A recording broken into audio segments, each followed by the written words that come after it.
반갑습니다. 예, 오늘 할 본문은 금강산매경론 경 진성공품 제6 네 번째 시간입니다. 한번 읽어보겠습니다. 사리불이 사리였다. 일체 만법이 모두 다 언어와 문자라면 언어와 문자의 모양은 곧 뜻이 아닐 것이요. 여시란 뜻은 말로 설명할 수 없으니 지금 여러께서는 어떻게 법을 설하겠습니까? 부처님께서 말씀하셨다. 내가 설하는 법은 너희 중생들이 가지고 있거나 일으키는 것으로서 설하기 때문에 가히 설할 수 없는 설함이다. 그러기 때문에 그것을 설하는 것이다. 내가 설하는 것은 뜻은 말하나 문자를 말하지 않고 중생들이 설하는 말은 문자를 말하지만 뜻은 말하지 않으니 뜻을 말하지 않는 말은 모두 공허한 말이고 공허한 말은 뜻에 대한 말이 없으니 뜻을 말하지 않는 말은 모두 다 망령된 말이다. 여의한 뜻을 나타내는 말이라는 것은 실상은 공적하면서도 공적하지 않고 공적함이 실제하면서도 실제하지 않아 두 가지 모양을 떠났으며 중간에도 떨어지지 않으며 이 떨어지지 않는 법은 세 가지 모양을 떠나 그 처소를 볼 수 없으므로 여여에 꼭 들어맞는 말이기 때문이다. 예. 사리불이 사리였다. 일체 만법이 모두 언어와 문자라면 사리불이란 이름에는 사리불이 없지요. 이겁니다. 올 하우마이. 그래서 실제의 사리불이란 이름에 속하지 않습니다. 여러분들도 지금 지난 시간도 했지만 여러분들 이름으로 불리지만은 이름은 여러분이 아니죠. 여러분 이름이 아니고. 그래서 다르죠. 그렇지만 또 이름을 부르면 대답을 하니까 또 다르지도 않다. 이렇게 얘기했죠. 그런 얘기 하니까 사리불이 이제, 이게 다 문자라면 이런 말입니다. 그래서 일체만법이 모두 다 언어와 문자라면이라고 하는 것에서 일체만법은 이 법을 공부할 때 쓰는 그런 의미뿐만 아니고 우리가 살아간 세상의 모든 일을 말하는 겁니다. 그러니까 일체만법이라면 사람들이 일체만법에 대해서 또 관념적인 생각을 하고 있어요. 그 일체만법이라는 것은 그냥 이렇게 하고 있는, 여기 하여튼 우리 눈에 보이고 내가 생각하고 느끼는 게 모든 게 일체만법입니다. 보이지 않는 티끌도. 그래서 건강경에서 보면 유정, 무정, 난생 이렇게 막 쭉 얘기하죠. 그거 전부 다 일체만법입니다. 늘 말하지만은 이 세상에는 물건이나 현상이나 일이 생기고 난 뒤에 이름이 생겨났습니다. 실제로. 그리고 사람이 생기기 전에는 이름도 없었죠. 사람이 태어나서부터, 생기게 나서부터 이름이 붙였죠. 그래서 사람들이 같은 이름에 해당하는 것을 이제 개선해가지고 비슷한 물건을 만들 때는 이름부터 먼저 말하고 만들겠죠. 예를 들어서 뭐 만드노? 책상 만든다 하고 책상을 만들고, 컵 만들지만은 그런 것을 제외한 모든 것은 다 생기고 난 뒤에 이름이 붙습니다. 그래서 이름은 인간들이 생각으로 헤아려서 만들어 붙인 이름입니다. 그래서 본래 실상은 아니거든요. 하지만 우리가 그렇게 공용으로 약속을 하고 쓰고 있기 때문에 그것이 이제 컵은 컵이 된 것입니다. 그러니까 이렇게 이제 사람들이 서로의 생각이나 감정을 소통하는데 언어를 쓰기 때문에 어쩔 수 없이 우리는 이름을 붙입니다. 만약에 사람들이 말이나 언어나 문자보다도 더 빠르고 더 좋은 소통 기구가 있다면은 아마 우리 이번 밥 먹는 거 이외에는 말하는 기능이 쇠퇴했겠죠. 원래 적자생존이라고 이 인연에 맞는 것만 살아남으니까, 그죠? 그래서 예를 들어가지고 우리가 서로 눈빛만 이렇게 마주쳐도 자기가 생각을 떠오르는 게 쫙 찍힌다면, 서로가 탁 통한다면은 또 손가락만 뭐 이티 그처럼 손가락만 딱 대면은 자기 마음을 서로 이렇게 하고자 하는 뜻을 정확하게 전달할 수만 있다면은 세상은 참 조용했을 것 같아요. 그죠? 말가불 오르니 그러니 따질 것도 없고 굉장히 조용했을 거예요. 그리고 또 정확하게 그 뜻을 전달할 겁니다. 왜냐하면 말이라는 어떤 형식을 통하지 않고 바로 딱 직접으로 다이렉트로 전하기 때문에. 그죠? 그리고 사실 또 인간의 전달 도구가 이게 언어가 아닌 마음이라는 직접적인 도구를 사용했다면 지금처럼 사리불이 일체만법이 모두 다 언어와 문자라면 이렇게 묻지도 않았겠죠. 네. 그리고 또 거기에 대해서 설명하는 법문도 생기지도 않을 거고, 그리고 세상의 일도 우리가 눈으로 보고 우리 곁을 스치는 감각만으로도 이미 모든 걸 다 알 수 있으니까 미혹도 없을 거고, 그죠? 그럼 미혹이 없으니 깨달음도 분명히 없었을 겁니다. 하지만 어쨌든 이제 실제 세상은 그 인간의 기능상 전달 도구가 입으로 이제 말을 해서 전하는 거기 때문에 그 말이 중요해지긴 했지만은, 그리고 말이 중요해졌기 때문에 우리가 말을 소중히 여기지만 실은 그 말 속에 그것이 들어있지 않다 이 말입니다. 즉 사과라는 말에는 사과가 들어있지 않다 이 말입니다. 그래서 일체 마음법을 말하는 것들은 모두 사람들이 소통하기 편하게 지어낸 언어와 문자일 뿐 실제가 아니란 말입니다. 그리고 더나 그런 언어와 문자를 사용하다가 태어나면서부터 이제 배우는 게 이제 그 언어잖아요. 언어를 배워서 말하다 보니까 이러한 문자와 세상을 이제 있는 그대로 안 보고 이러한 문자와 언어의 뜻으로 세상을 보는 습관이 사람들에게 생긴 겁니다. 그러다 보니까 세상을 있는 그대로 보지 않고 언어와 문자의 뜻으로 이제 헤아리기 시작했다. 실제로 우리는 그렇게 하잖아요. 그것도 그나마도 또 언어와 문자 속에 들은 공통된 뜻으로 보면 또 괜찮아요. 그거 통하는데. 그 언어와 문자를 해석할 또 자신만의 해석 기준으로 듣는다, 이 말이에요. 그렇게 이제 오해라는 말이 생기고, 이해라는 말도 생기고, 이렇게 하는 겁니다. 그러다 보니까 실제 세상, 즉 실상과 사람들의 생각은 서로 차이가 있게 마련입니다.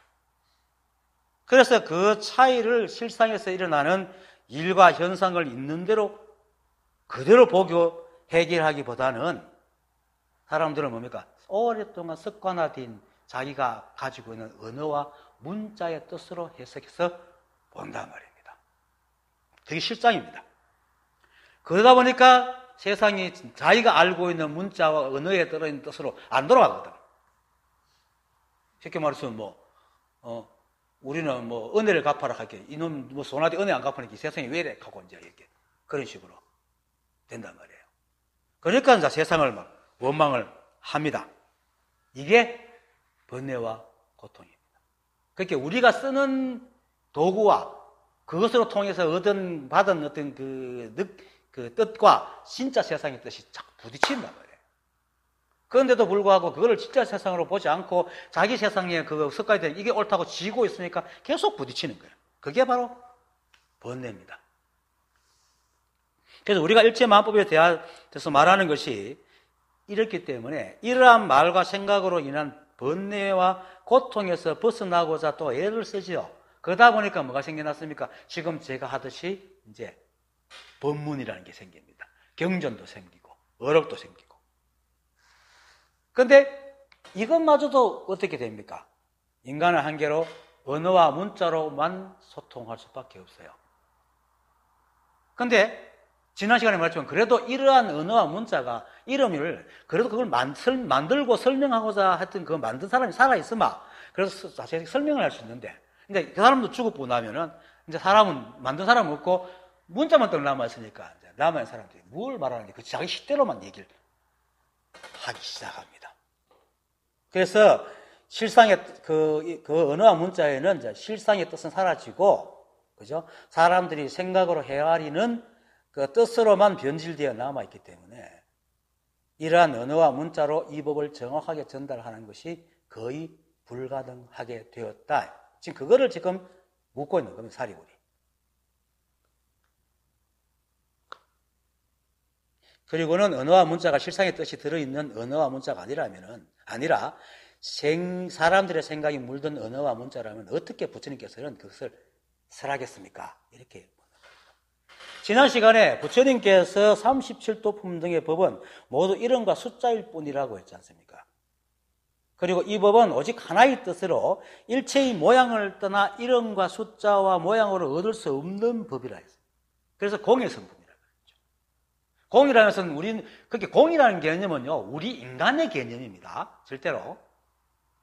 우리가 볼 수도 없고 느낄 수도 없고 말할 수도 없기 때문에 공이라고 하는 것입니다.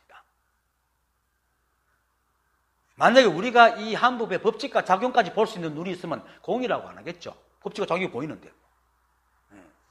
그래서 경전에서 말하는 건 전부 다 인간 중심입니다. 이렇게 알아야 됩니다. 그렇기 때문에 경전이라는 것은 인간의 뜻이 들어있는 언어와 문자다. 이 말이에요. 그런데 그런 식으로는 사실은 우리가 얻을 수 없어요. 왜냐하면 볼 수 없기 때문에. 문자로 절대로 얻을 수 없습니다. 그래서 이제 공의 성품이라는데, 그 공의 성품이야말로 일체 만법이 이렇게 현현하게 드러나고 움직이게 하는 진실한 여양 성품이다. 지난번에 그렇게 말씀하셨죠.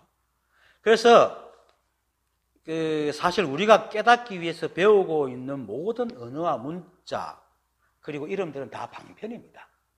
방편이기 때문에 그 속에 법이 들어있지 않습니다. 그런데 지금은 특히나 그런데 우리는 재밌게도 어릴 때부터 책을 통해서 간접 경험을 해야 된다는 얘기를 하고 독서를 막 해서 많이 읽으면 많이 지식이 늘어나는 줄 알죠. 그런데 참 재밌게도 이 법을 공부하는 데 들어오면은 지식이 많은 사람일수록 잘 못 깨달아요.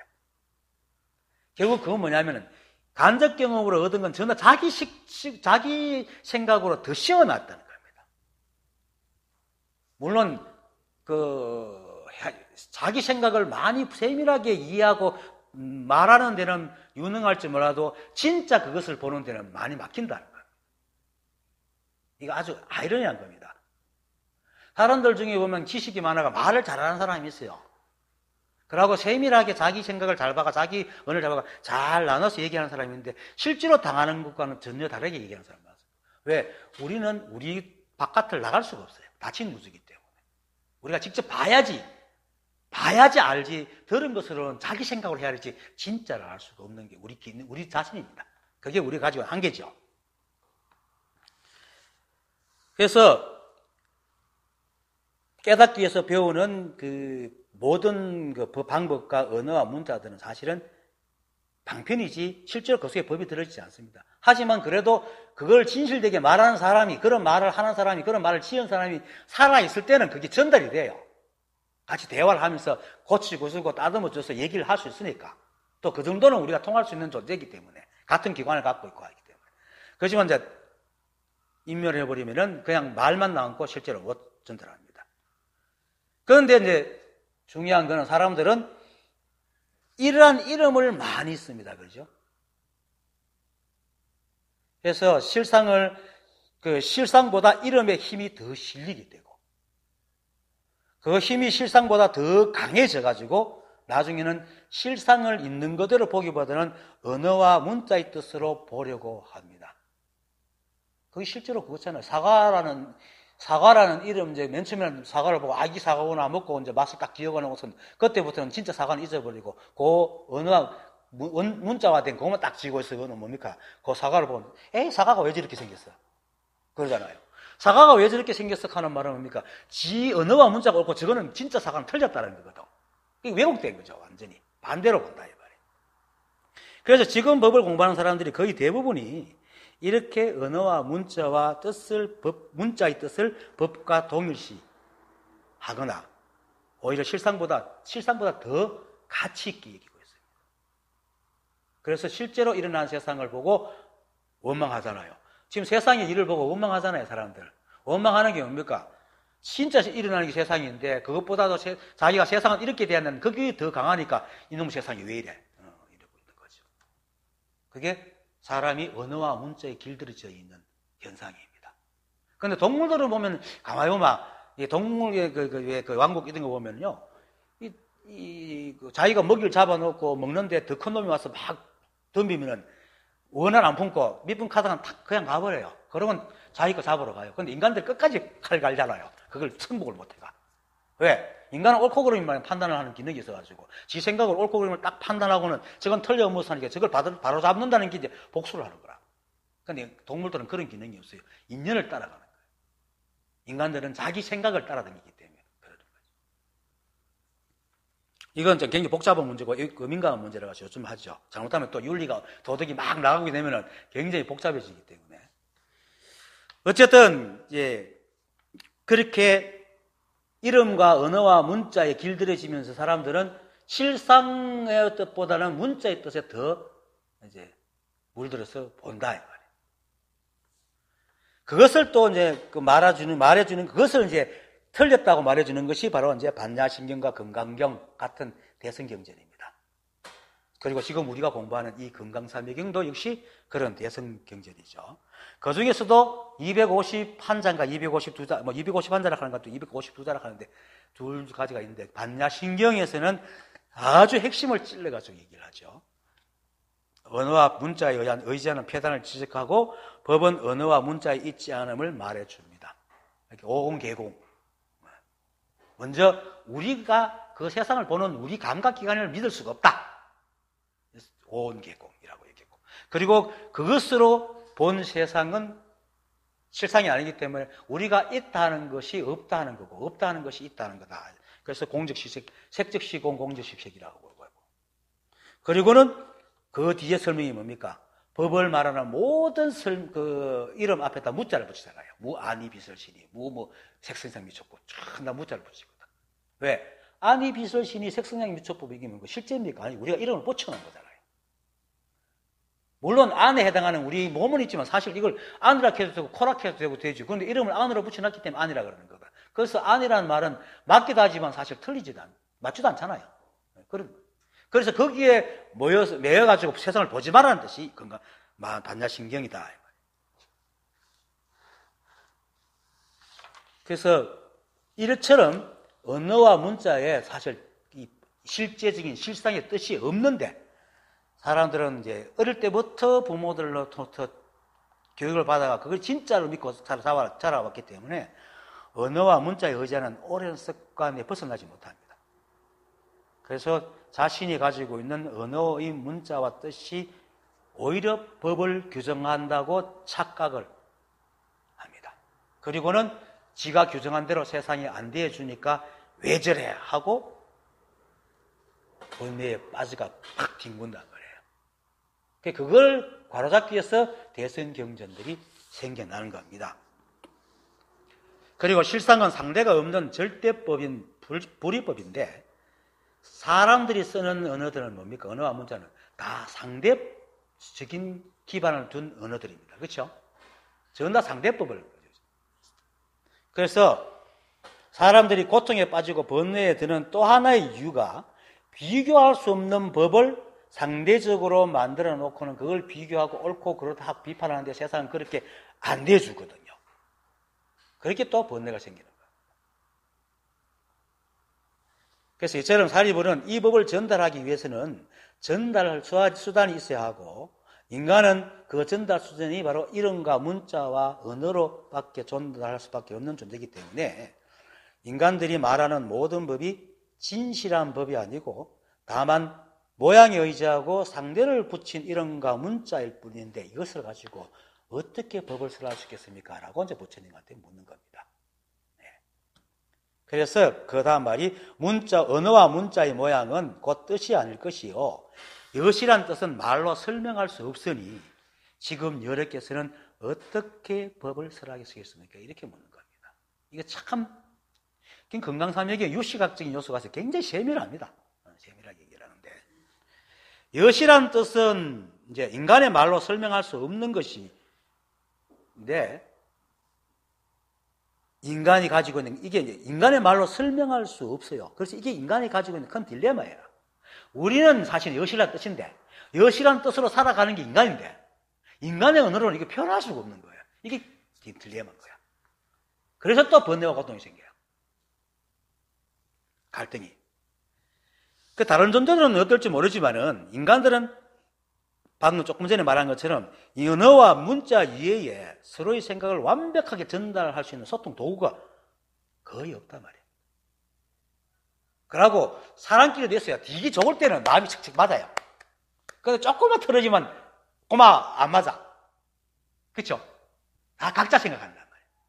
되게 좋을 때는 상대방을 헤아리려고 막 이렇게 하는데 조금만 싫으면 고마 상대방이 헤아리고 지 생각보다 막 헤아리거든. 그래 안 맞아.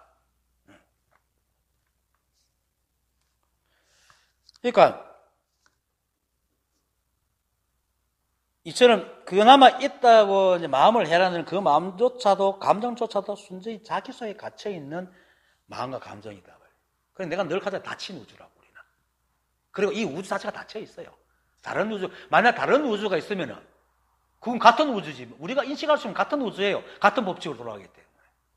그걸 또 물리학적으로 우리 나도 물리학 학도가 아니지만은 다중우주론을 얘기하는데 다른 우주가 중력이 있기 때문에 만약에 다른 우주가 있다면 다른 우주 근처에 있는 그 별들은 그걸로 다 쏠릴 거예요. 중력 때문에. 그런데 안 쏠리고 평평하게 있다는 것은 이 우주밖에 없다는 거예요. 이 우주가. 이런 건 나 같은 물리학도가 아닌 사람도 아는데 물리학자들이 다중우주론을 한 거고 막 모르지 두루 있으니까 똑같이 쏠려가지고 있는지 모르지만은 중력이라는 게 있기 때문에 만약에 다른 우주가 우리한테 옆에 있다면은 아마 그 우주 쪽으로 우리 우주에 있는 것들이 다 이렇게 쏠려갈 거거든요. 그죠? 안 그러는 거 보면은 다중우주는 아니고 이 우주는 오직 한 번밖에 없다. 그냥 들으세요. 물리학도가 아니니까. 추측을 그렇게 한 겁니다. 어쨌든 그 사람들이 서로 이야기를 듣고 그것을 이해하거나 알아듣는 것은 모두 닫힌 우주이기 때문에 다 자기의 경험과 자기의 그 느낌에 의지하고 있는 겁니다. 절대로 남을 100% 이해할 수가 없어요. 그래서 겨우 하는 게 이해한다는 거예요. 이해한다는 의미가 뭡니까? 자기의 정보로 그것을 검색해서 맞다고 인정하는 게 이해잖아요. 그러니까 자기가 검증할 수 있는 정보가 없으면 이해를 할 수 없어요, 우리는. 그래서 내가 그렇죠. 이 법을 공부할 때는 이해하려 하지 말고 그렇구나 하고 받아들이라고 하는 거죠. 모르는 거니까. 그래서 이게 정말로 말하는 사람의 생각과 감정을 그대로 느끼거나 이해하거나 알아듣는 것이 아닙니다. 전달할 수가 없어요. 다만 이제 다행히도 인간들은 같은 기관을 가지고 있고, 그죠? 눈, 코, 귀, 입이라든지 모든 세포라 모든 병원에서 치료할 수 있는 것 같은 기관을 갖고 있기 때문에 그렇잖아요. 같은 기관을 갖고 있고 같은 호르몬을 내기 때문에 감정도 비슷하게 느낀단 말이에요. 그래서 다른 이의 경험을 내 경험처럼 느낄 수 있는 그 소지가 있죠. 그래서 마치 그걸 이제 비슷하게 느낀다는 것을 진짜 똑같이 느낀다고 착각하고 있는 거예요. 근데 절대로 정확하고 세밀하게 느낄 수가 없어요. 지금 제가 이렇게 마시는 이 물 먹었을 때 요 맛 똑같이 느끼겠어요? 아무도 몰라요. 내만 알아요. 그래서 이러한 세밀한 겪음은 직접 겪어야만 알 수 있지. 알 수 있고 직접 겪어 아는 것이 바로 사리불이 말하는 여시란 뜻이고 깨달음입니다. 그래서 제가 늘 말하기를 깨달아지 보지 못한 사람이 아무리 생각을 하고 이해를 하고 모양을 지어도 그거는 이해한다는 말은 모르는 생각입니다. 알아마리로 지은 거예요. 깨달음을 아는 것이 아닙니다. 그리고 깨달음은 절대로 이해하는 게 아닙니다. 이해라는 것은 내게 그러한 정보가 있어야, 경험이 있어야 이해할 수 있는 거거든요. 그런데 깨닫지 못한 사람은 깨달음은 한 번도 경험해 보지 못했기 때문에 이해할 수 없습니다. 그래, 알아요. 그래서 이해하려고 하지 마세요.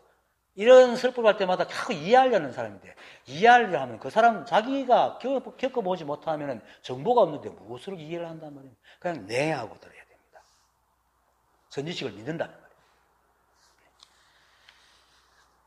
그래서 그래도 이 법이 아무리 모양이 없고 언어도 아니고 문자도 아니지만은 그런 서로 전달해야 되잖아요. 그것도 전달 안 할 수는 없거든. 전달해야 되기 때문에 어쩔 수 없이 말이 필요하고 문자가 필요하고 이름도 필요한 겁니다. 그래서 이제 선에서는 선을 뭐라 그럽니까? 분리문자라 그러죠. 문자를 세우지 않는다 하지만은 그렇다고 해서 문자를 세워서 말하지 않으면 어떻게 분리문자라는 걸 전달하겠어요? 그래서 어쩔 수 없이 말이 필요한 겁니다. 그래서 사리부는 이러한 우리 인간들의 한계를 지금 말해주고 있는 겁니다. 그래서 이런 한계를 또 부처님께서는 또 얘기를 합니다. 그러니까 대답이 좀 난해합니다. 부처님께서 말씀하셨다. 내가 설하는 법은 너희 중생들이 가지고 있거나 일으키는 것으로 설하기 때문에 가히 설할 수 없는 설함이다. 그렇기 때문에 그것을 설하는 것이다. 이렇게 얘기합니다. 이 말은, 자, 여기서 너희 중생들이 가지고 있거나 일으키는 것이라고 하는 것은 뭐 중생들뿐만 우리뿐만 아니고 이 우주 삼라만상에 일어나는 모든 일들을 말하는 겁니다. 매 순간 일어나고 변하고 사라지는 삶과 그 삶의 영속성으로 우리가 잠자고 일어나고 밥 먹고 길 가고 일하고 사람 만나고 말을 주고받고 뭐 hin주자 어묵동정, 그리고 또 감기가 들면 재치기 하고, 그죠? 배가 아프면 변소 가야 되고, 또 뭐 꿈자리가 사나우면 몸부림치거나 잠을 잘 깊이 못 자고, 그리고 아침이면 해가 뜨고 밤이면 해가 제가 뭐 별이 뜨고, 봄이 오면 꽃이 피고, 심지어는 뭐 지진이나 집이 무너지고 뭐 화산 폭발하면 덮이고, 이런 모든 것들이 전다 중생들이 가지고 있거나 일으키는 것들입니다. 그래서 여기서 말하는 중생은 사람들이 스스로 중생이라 하니까 부처님께서 심지 그 사람들의 이름을 빌어가지고 중생이라고 하는 것이 중생이라는 게 없습니다. 그래서 부처님께서는 이러한 세상에 일어난 모든 일을 가지고 나는 설한다 이 말하고 있는 겁니다. 어째 그 비슷한 게 있죠. 선사들이 도가 뭡니까? 딸아비 산나무다. 똑같은 말이잖아요. 그걸 말하는 겁니다. 이걸 말하는 거예요. 이렇게 설한다. 그 설할 수 없는 거 설하는 거죠. 그런데 조사선과 이제 열애선이 다른 게, 열애선은 말로 고분조분하게 말하는 기고, 열애선은 뭡니까? 이게 열애선이거든요. 그렇지만 똑같은 걸 말하고 있습니다. 이건 옆으로 지나간 말이고, 어쨌든 이 법은 이것을 떠나, 이 우주 삼라만상을 떠나 다른 법이 없다는 말씀을 지금 하고 계십니다. 그래서 언어와 문자 속에 들어있는 뜻을 연구해서는 이 법을 깨달을 수 없기 때문에 언어와 문자를 떠난 중생들의 삶을 통해서 설하는데, 이러한 중생들과 중생들의 삶, 그리고 세상에 드러난 모든 만법의 현상들과 일, 작용들이 매 순간 이 한 법의 법칙과 작용인 인연에 의해서 변해가기 때문에 그걸 말로서 설명할 수 없잖아요. 우리가 직접 마주치고 보고 있지만, 그리고 우리가 오랫동안 살다가 습관적으로 돌다 보니까 비슷한 것이 생기니까, 아, 저건 저런 거구나, 저건 저런 거구나 말하지만 실제로 저런 건 아니죠. 실제로 가보면 설명할 수 없단 말입니다. 그래서 가히 설할 수 없는 사람이다라고 얘기를 하는 거예요. 하지만 이것이 이제 바로 일체법을 모두 갖춘 이 공의 성품인 이 한 법의 여실하고 여의한 이치 때문에, 그래서 이것을 설하지 않으면 가히 설법할 수 없고, 또 중생의 번뇌의 고통을 없앨 수 없기 때문에 설할 수 없는 법이라도 설해야 되는 거죠. 그래서 그렇기 때문에 그것을 설하는 것이다 라고 말씀을 하는 겁니다. 이 말씀은 아주 중요한 겁니다. 왜냐하면 이 법을 공부하는 사람한테 굉장히 중요한 말이에요. 사람들이 이 법을 공부하면서 이 법과 깨달음이 마치 인간들의 언어와 문자로 충분히 이해될 수 있다고 착각을 하고 그걸 연구하고 있습니다. 그래서 언어와 문자 속을 공부해가 그 속의 뜻을 찾아내려고 하고 있는, 거기에 대해서 일침을 팍 갖다 받는 거예요. 옛날에도 그렇게 한 사람들이 있었겠죠. 인간의 생각이야 뭐, 인간의 버릇들이야 수천 년 전이나 지금이나 다를 게 없겠죠. 지난 시간에 이제 내가 이름은 여러 가지지만 뜻은 하나인 같지도 않고 다르지도 않는 이름과 숫자로 단지 이름이요 다만 글자일 뿐 법은 얻을 수 없기 때문이며 하는 그 글귀를 제가 설명하면서 이렇게 말했죠. 좀 대충은 이름과 글자라는 것은 곧 이제 사람의 생각을 형태화시킨 거기 때문에, 그죠? 이름과 글자는 사람의 생각을 형태화시킨 거기 때문에 법을 얻을 수 없는 것인데, 이제 그 이유는 이러한 계속 얘기했듯이 이러한 이름은 깨닫지 못한 사람은 붙일 수가 없는 이름이기 때문에, 안경에 나오지 부처님 깨달은 사람들이 이런 것을 이제 이런 것이다라고 이제 세간에 돌아다니는 말을 끌어다가 거기에 붙여서 설명을 했단 말이에요. 그러면서 내가 이렇게 설명하는 것은 붙인 것은 이러하기 때문이다 얘기를 해줘요. 그런데 이제 처음에는 부처님이 있을 때는 이제 이렇게 다 전달이 되는데, 그 부처님이 돌아가시고 또 이름을 붙이고 뜻을 붙인 사람이 사라지고 나니까, 그리고 세월이 지나니까 사람들이 그 이름이 왜 그렇게 붙었는지를 모르는 거예요. 그렇게 이제 옛날 책을 돌이키가 보니까 옛날에 부처님이 이렇게 저렇게 하니까 그것 역시 자기 식대로 또 그렇게 이야기를 하는 거예요. 이해를 하고. 그러니까 얻을 수가 없어요. 그 말을 통해서는 절대로 법을 얻을 수 없다 이 말입니다. 그래서 언어와 문자로는 이 법을 얻을 수도 없고 알 수도 없고 얻을 수 없다는 뜻으로 제가 말했습니다. 그래서 이 법이 언어와 문자가 없는 법이지만은 이제 앞에서 말한 것처럼 분리문자라도 말로서 분리문자라고 얘기를 해줘야 그 사람들이 알아듣기 때문에 이 법에 언어와 문자를 붙였지만은 사실은 깨달아 이 한 법의 뜻을 알지 못하면은 아무리 문자를 가지고 연구하더라도 절대로 이 법을 알 수 없습니다. 오히려 이렇게 막 연구하다가 막 막히가 답답해가지고 하다가 옆구리가 툭 터져가 깨닫습니다. 실제로는. 실제 이 문자로 떠나서 아는 게 아니고 몰라가 막혀서 이게 막혀 있는 이거구나 하고 깨닫습니다. 그래서 선에서 뭡니까? 백척간두에 올라가라. 그리고 백척간두에서 은산 절벽을 밀듯이 모기가 무쇠 소를 쪼듯이 이거 뭡니까? 꽉 막혀서 어쩌지도 못하는 상태거든. 그렇게 될 때 어떻게 됩니까? 생각이 어느 순간에 하고 모르겠다 이렇게 되거든. 그게 바로 백척간두 진일보라. 백척간두에서 한 바닥 나가면 똑 떨어지잖아요. 사람이 죽는 게 아니고 생각이 똑 떨어져 죽는 거라. 그래서 팍 깨닫는 거예요. 그래서 생각으로 헤아리다 꽉 막히면 탁 이게 사실 제가 그렇게 이제 말했거든요. 오만상 뉘우치고 해결하려고 속 안 시원하고 또 뉘우치고 막 몰아붙이는 나중에는 생각이 더 이상 할 게 없으니까 손을 딱 들고 생각이네 하고 끝나버렸단 말이에요. 그게 이제 백척간두 진일본 거라. 그건 내가 의지가 되는 게 아니에요. 막 몰아붙여야 돼요. 그게 이제 의단이라 그래. 그것을 선에서는 의단이라고 해서 뗄 수도 없는 거예요. 딱 모여가지고. 그런 겁니다. 그렇지. 언어와 문자를 연구해가 풀어가지고는 절대로 못 깨닫습니다. 언어와 문자는 사람의 뜻이 들어있기 때문에 그렇습니다. 그래서 이처럼 이 한법은 일체만법을 법칙과 작용으로 내고 그것과 함께 하고 있어서 언어와 문자를 떠나 있었기 때문에 설할 수 없는 법이다. 설할 수 없는 설함이다. 이렇게 말하고 이 설할 수 없는 설함으로 설하는 것이 바로 법을 여실하게 설하는 것입니다. 그래서 부처님께서 내가 설하는 법은 너희 중생들이 가지고 있거나 일으키는 것으로서 설함으로 가히 설할 수 없는 설함이다. 그렇기 때문에 그것을 설하는 것이다 라고 하시는 겁니다. 그 다음 내가 설하는 것은 뜻을 말하나 뜻은 말하나 문자를 말하지 않고 앞에 말과 똑같이 이어집니다. 왜냐하면 사람들은 말로 언어와 문자를 따라서 막 얘기를 하고 있단 말이에요. 그런데 부처님께서는 그렇게 말하지 않고 실제로 일어난 사실을 들고 얘기를 하고 있거든요. 그러니까 내가 설하는 것은 실제 일어난 그 뜻을 말하지만 문자를 말하지 않는다. 그리고 중생들이 설하는 말은 문자를 말하지만 뜻을 말하지 않으니 뜻을 말하지 않는 말은 모두 공허한 말이고 공허한 말은 뜻에 대한 말이 없으니 뜻을 말하지 않는 말은 모두 망령된 말이다. 이렇게 말합니다. 이 말은 복잡한 듯 보이지만 아주 간단한 말입니다.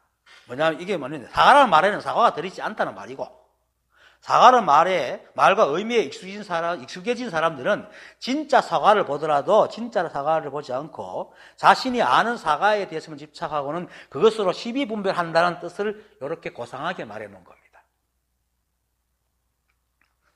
즉 사과가 수없이 많지만은 사실은 우리가 사과라고 붙이는 것은 비슷한 나무에서 비슷하게 열매를 보고 분류하기 쉽게 해서 요건 사과다, 요건 사과나무다, 사과열매다 이렇게 얘기했던 거잖아요.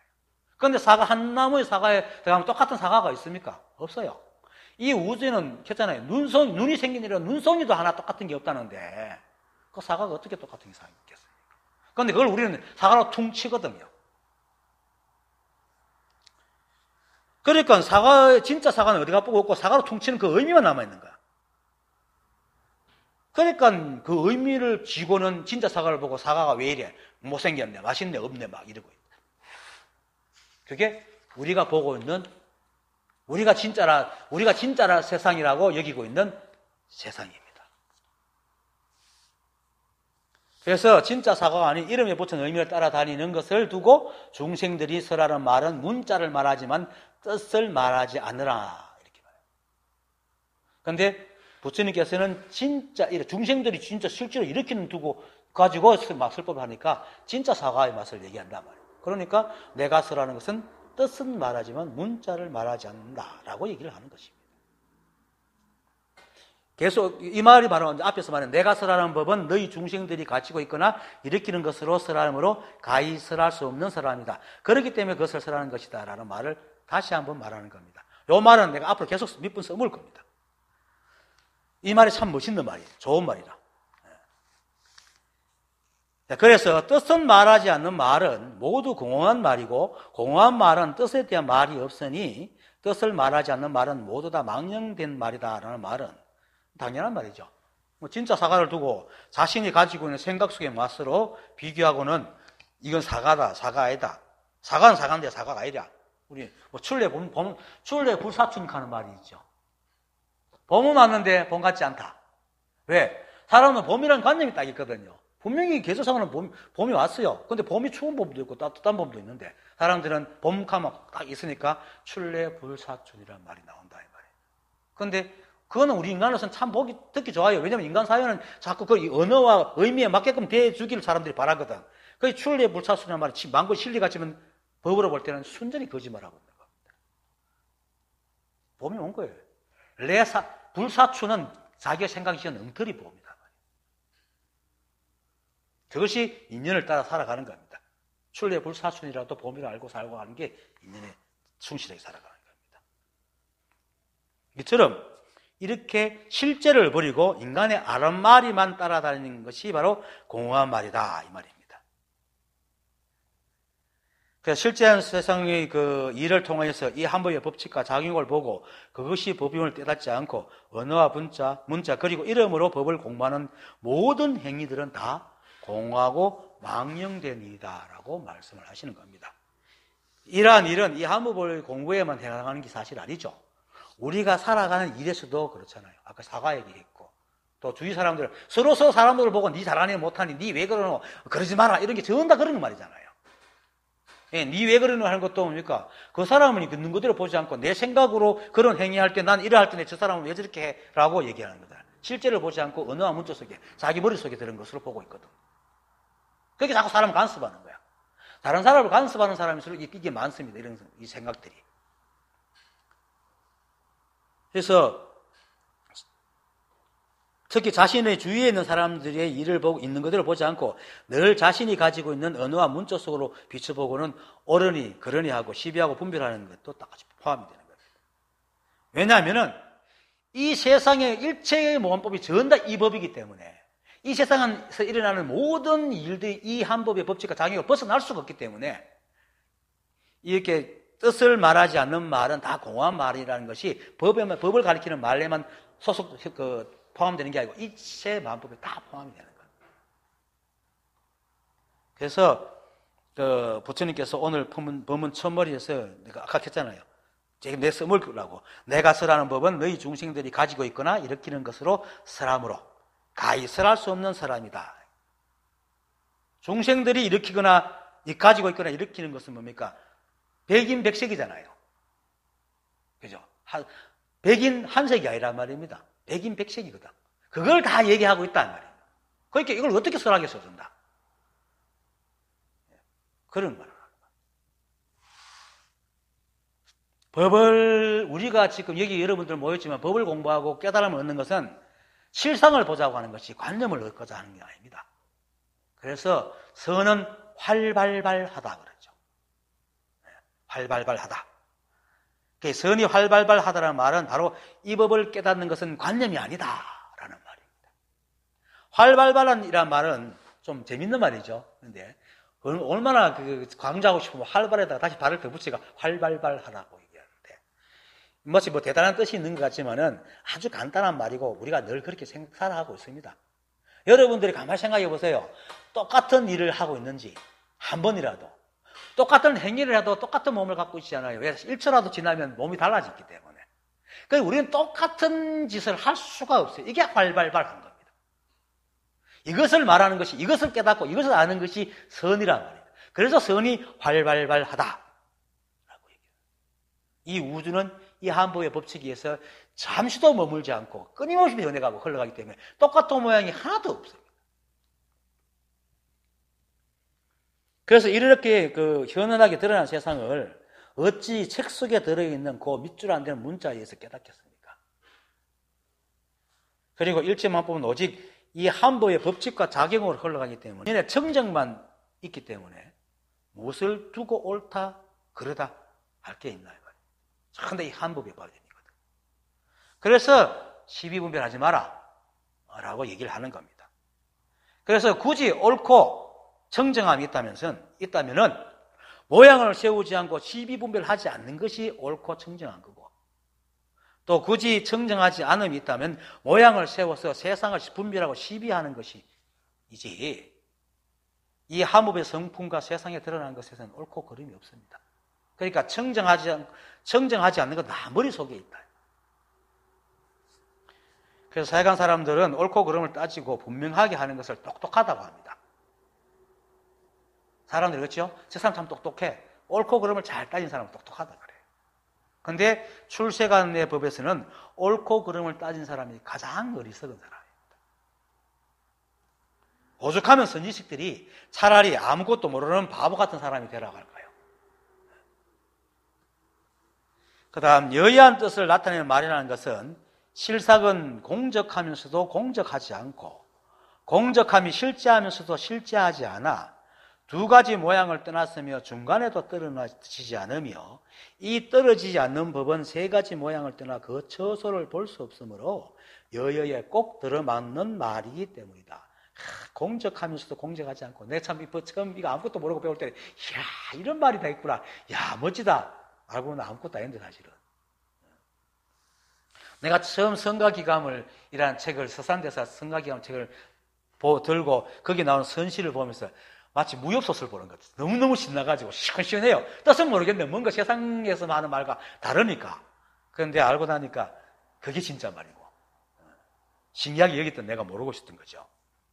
하여튼 지금 하고 있는 이 말도 이 말에서 그 여야한 뜻은 문자로 나타낼 수 없음을 말하는 겁니다. 그래서 말 따라 생각으로 헤아리면 도무지 무슨 말인지 모르지만 이 지금 하고 있는 말이 실상을 분명히 아는 사람들은 이 말은 굉장히 간단하고 명료한 말입니다. 이 말이 간단하고 명료한 이유는 또 말합니다.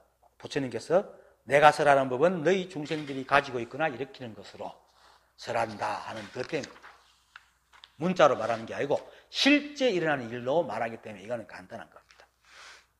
그래서 여의한 뜻을 나타내는 말이기 때문입니다. 그래서 여의한 뜻을 나타내는 말이라는 것은 이라고 부처님께서 말씀하는데, 그런데 이렇게 설할 수 없는 사람이 여의한 뜻을 나타낼 수 있는 말이 될 수 있는 것은 이 한법은 이 세상에 있는 모든 만법에 다 드러나 있기 때문에 여기에도 드러나 있고 여기도 드러나 있고 손가락 걷는 데 드러나 있고 그래서 수미산이 겨자씨 안에 들어간다고 해요. 어떤 것이든지 이 불성은 똑같이 드러나 있고 하나도 불성 없는 것이 없기 때문입니다. 그래서 또 아까도 얘기했지만 선지식이 이제 누가 와서 옆에 와서 법을 물어봐 딸앞이 잣나무다 또는 뒷갈 동작대기다 아니면 빵타를 치거나 손가락 흔들거나 심지어는 막 몽둥이 때리거나 왁 하고 이런다. 왜? 그게 실제니까요. 인연이 없으면 어떻게 그렇게 할겠어요? 인연이 없으면 어떻게 두드리면 인연이 없으면 어떻게 몽둥이를 때리고 인연이 없으면 어떻게 딸앞에서 안 넘어갈 수 있겠냐 말이에요. 그게 활발하다. 그게 있는 그대로 보여주는 겁니다. 그래서 법은 직접적이어서 옆에 있는 아무 것이 그대로 보이고 손가락 흔드는 것이 법이고 그죠? 땅바닥 치고 악하고 소리 부르고 몽둥이 때리는 모든 것이 그대로 법이기 때문입니다. 이걸 잘못 알아들으면 이제 뭐 난리가 나겠죠. 안 그래도 몇 년 전에 뭐 너 들은 얘기인데 그 부산에서 누가 어떤 그 모임에 이 법을 공부하는 모임에 갔는데 부처님을 너무 존경하는가 봐요. 한 사람이 부처가 뭡니까? 이제 그 공부한 사람이 물으니까 부처요? 똥막쟁입니다. 이렇게 부처를 모욕했다, 고소했다 하는 말이 들었어요. 부처를 모욕했다고. 이 사람은 이제 부처라는 언어와 문자에 글을 했으니까 똥막대기라는 말을 알아듣지 못하는 거죠. 부처는 똥막대기입니다. 그리고 그러면서 부처님 부처님이고 다 같은 말입니다. 왜? 일체가 한 법이거든. 그것이 인연 따라 다른 모양을 드러내고 있을 뿐인 거예요. 그건 마치 내 한 몸이지만 머리카락은 나풀나풀하게 바람에 날려가 흔들리는 거고, 손가락은 이렇게 접히는 기능을 이렇게 접고 있고, 배는 소화를 시키는 꼬르륵꼬르륵거리고 있는 거와 똑같은 겁니다. 그럼 내가 무엇이냐? 배도 켜도 되고, 머리카락 켜도 되고, 손가락 켜도 되고. 그래서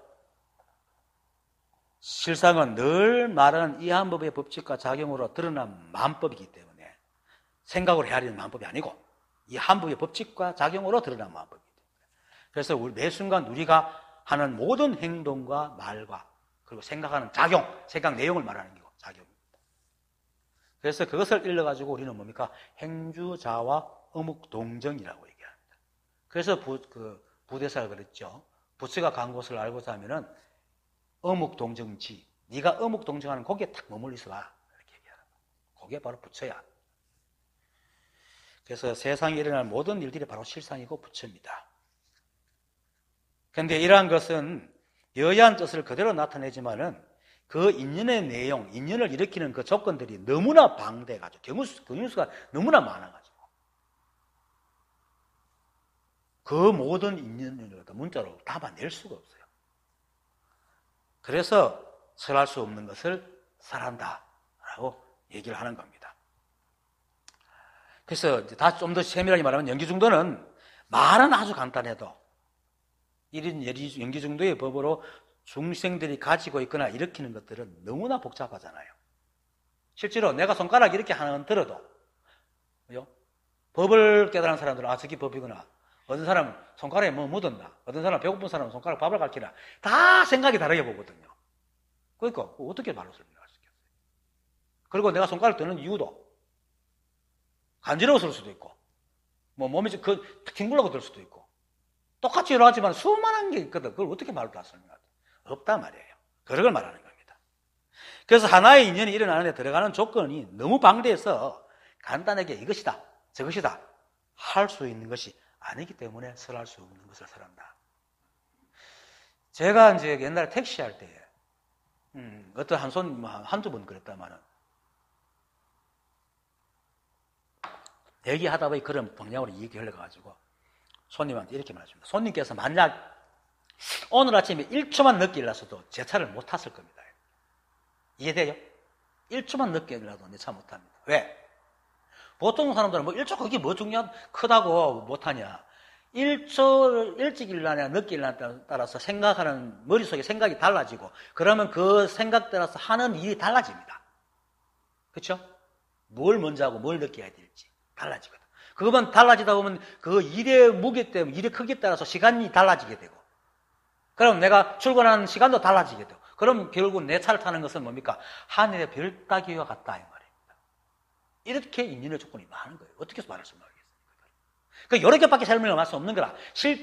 실상으로 내가 실제 얘기를 하잖아요, 지금. 그죠? 여러 개밖에 설명을 할 수 없는 거예요. 이게 이제 부처님이 설명하는 거라, 이 말이에요. 그래서 이 말을 뒤집어 말하면은 우리가 매 순간 행하고 당하는 이 너무나 당연하고 늘 하던 일들이 사실은 하늘의 별 따기보다 더 어려운, 더 많은 상황 중에 하나의 일이라는 겁니다. 그렇죠?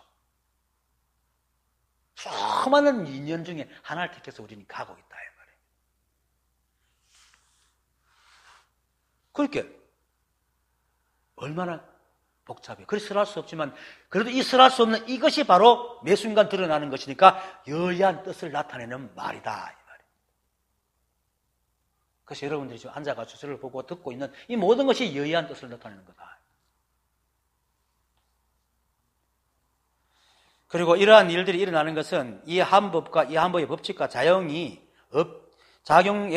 모양이었기 때문이지. 만약에 모양이 있다면 절대로 이렇게 다양한 게 일어나지 않겠죠. 그 모양이 마치 붕어빵 틀로 탁 치고 붕어빵 나오잖아요.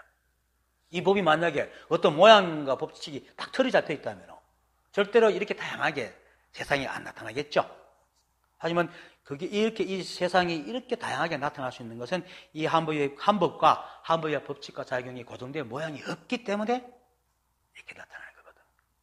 이걸 일러서 실상은 공적하면서도 공적하지 않고 그리고 공적함이 실제하면서도 실제하지 않아 두 가지 모양을 떠났으면서 중간에도 떨어지지 않느며라고 지금 부처님께서 설명한 겁니다. 이렇게 법을 표현하는 것은 이제 이 법에 대해서 달마오록과의 안심보물에 이런 말을 해요. 마음은 모양이 없으므로 있는 것이 아니며 또는 작용이 있어 어리석지 않으니 없는 것도 아니다. 작용하여도 항상 공안이 있는 것도 아니고 공안아 항상 작용하니 없는 것도 아니다 라는 말과 같고, 또 지난 시간에 사리불이 말했잖아요. 현상과 모양에 머물지 않지만 공덕과 작용이 없지 않는 이 법이라고 얘기했죠. 그게 바로 실상입니다. 그래서 이 말 다시 풀이하면 이 한 법이 오직 법칙과 작용만 있고 모양이 없기 때문에 공적하다. 그러면서도 이 법칙과 작용으로 일체만법을 드러내니까 공적하지 않는 거죠. 그래서 실상은 공적하면서도 공적하지 않고라고 하고, 또 그러면서도 사실은 우리 인간들이 입을 대서 그렇지 이 우주는 늘 이 법으로 이 한 법으로 여의하게 흘러가기 때문에 아무 일이 없어요, 사실은. 그래서 공적해. 원래 이 법은 원래 공적해요. 본래 모양이 없어, 진리의 실상은. 그래서 진리의 선생은 본래 모양이 없기 때문에 진리는 본래 공적해요. 그래서 이제 공적함이라는 것이 실제하다. 공적함은 실제하는 거다. 이 법은 본래, 이 우주는 본래 아무 일 없는 거야. 그러면서도 이제 이 진리는 아상이 없어서 이 한 법의 법칙과 작용으로 또 드러난 만법과 함께 한단 말입니다. 이 진리만 가만히 공적한 게 있는 게 아니고 우리가 움직이는 데 따라서 계속 따라다니거든요. 지금 말하는 것도 진리 갖고 다 하고 있으니까. 그러니까 공적하지만 공적이 실제하지 않다. 이렇게 말, 아리송한 말. 근데 말로 하면 알잖아요. 내가 있지만은 나는 계속 움직이잖아요. 근데 나는 안 움직이는데 나는 계속 움직이거든. 그렇죠? 여러분들이라는 존재는 그냥 여러분이잖아요. 근데 계속 움직이잖아요. 그 여러분은 그대로인데 여러분의 드러난 모양은 계속 중직이다 그래. 그렇게 움직이면서 움직이지 않고 공적하면 공적하지 않는 거. 이 말을 하고 있는 거예요 지금. 중생들이 그렇게 살아가잖아요. 그래서 중생들이 일으키는 것과 가지는 것으로 설명한다. 그래서 이렇게 공적하면서도 공적하지 않고, 하지만 이 진리에 보면 원래 공적한데, 그런데 공적한데 실제로 보이게 또 뭐 만법과 함께 다니니까 또 실제하지도 않고 이렇게 얘기를 하는 거예요. 이게 심각한 건 없어요. 그냥 그게 설명하다니 그런 거예요. 여러분들이 내가 갖다 설명한다고 내가 그렇게 되는 것도 아니고 그렇게 뭉개 있는 것도 아니거든. 이 법도 똑같습니다. 다만 우리가 법답게 이해하기 위해서 이렇게 얘기를 하는 거죠. 그리고 이제 이러한 것들이 이제 이 한 법의 본래 그러한 모양과 법칙과 작용으로 일체 만법을 세상에 드러내기 때문에 공적한 모양에도 치우치지 않고 공한 모양에도 치우치지 않는 거예요. 공적한 모양에도 치우치지 않고 공적하지 않는 모양에도 치우치지 않기 때문에 어떤 모양에도 머물지 않는 겁니다. 그래서 두 가지 모양에도 모양을 떠났으며 지금 스님이 하고 있는 말입니다. 그리고 또 이렇게 두 가지 모양을 떠났어도 끊임없이 작용해서 머물지 않으니까 중간에도 떨어지지 않는다. 왜? 인연이 끊임없이 이어지잖아요. 인연이 빌지는 않거든요. 중간에 공간이 없거든요. 끊임없이 이어집니다. 그런데 이 말을 또 다른 뜻으로 말하는 게 있습니다. 이렇게 또 해석합니다. 다른 뜻으로 해석하면 이 이제 공적하고 공적하지 않는 이 두 모양을 떠나가지고 이것이다 할 수 없지만 그래도 다른 것이 있어서 다 중간에 무엇이 끼어들지 않는다는 도 말됩니다. 왜 이런 말을 하냐면은 사람들이 일체가 한 법이고 부처딱 하면 막 끄떡하면 인정을 하고 고개는 끄떡거리지만은 네가 부처딱 하면 그렇게 하면서도 뭔가 자꾸 없애고 부처가 되려고 그래요. 이 말이 뭡니까? 부처가 아닌 게 있는 거야. 붙어 있는 게 아닐지도 모르게. 그렇죠? 부처 아닌 게 붙어 있으니까 자꾸 없애려고 그러지. 그런 게 없단 말입니다. 중간에 떨어지지 않는단 말이에요. 이 법은. 그런 게 없다는, 이게 중간에 떨어지지 않는단 말은 그렇게 법 아닌 게, 부처 아닌 게 없다 이 말입니다. 이 법은. 단지 내 생각이 마음에 안 들어서 뛰어내려고 하는 것이 내 생각만 지우면 모든 게 다 법이다. 더 얘기하고 있는 거예요. 그래서 그것을 중간이라고 해요. 그래서 이 법은 다른 게 없습니다. 오직 한 법이만 있고, 그래서 이 한 법이 작용을 했을 때는 공적하고 거기서 드러날 때는 공적하지 않다고.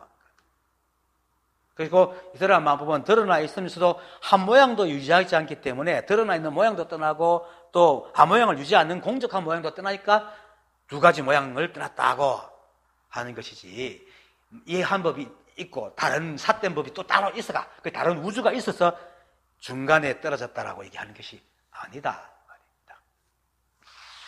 그래서 이 떨어지지 않는 법은, 중간에 떨어지지 않는 법, 그리고 이 법 이외에 다른 법이 없는 진실한 성품의 법인 이 한 법의 진여는 공정한 모양에도 떨어지지 않고 공정하지 않은 모양에도 떨어지지 않고 떨어지지 않는데도 분간에도 떨어지지 않기 때문에 합쳐서 떨어지지 않는 법이라.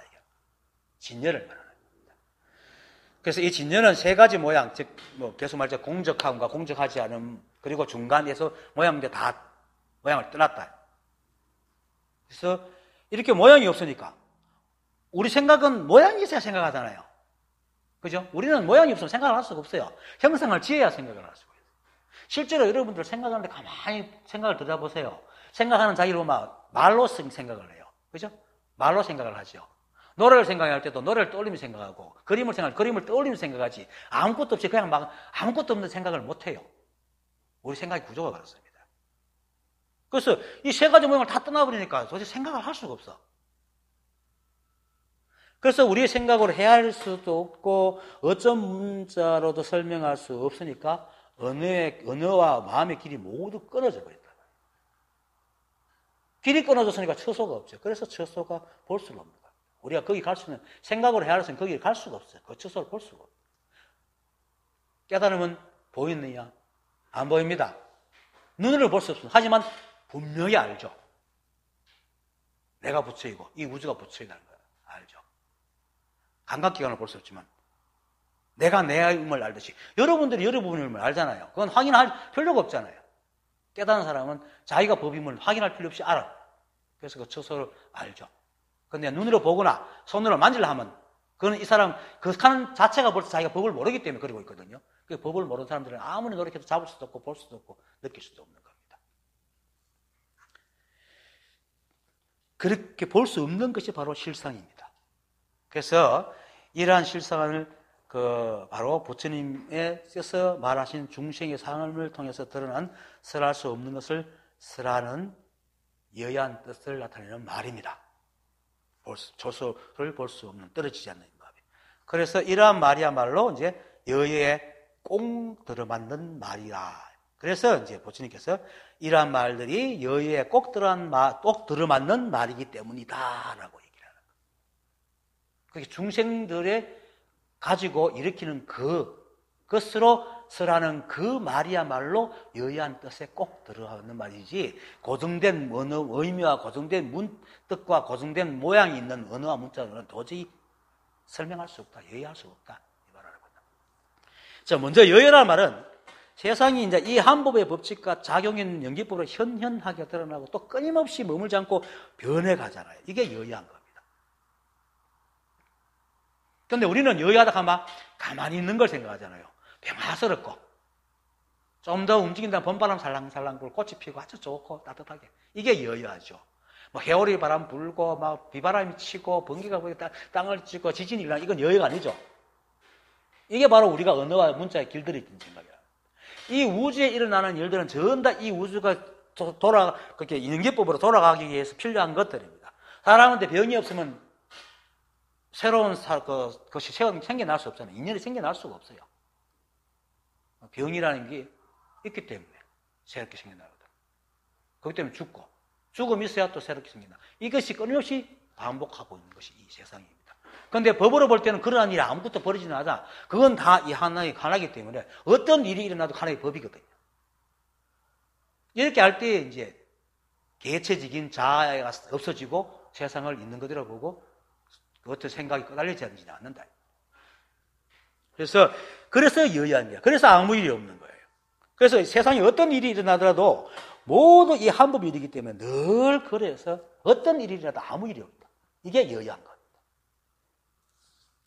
그래서 앞에서 말한 이 한법이 공적하면서도 공적하지 않고, 또 이 한법이 본래 그래서 공적함이 실제하면서도 실제하지 않고, 또 이 법이 늘 그러하기 때문에 중간에 모양도 없어.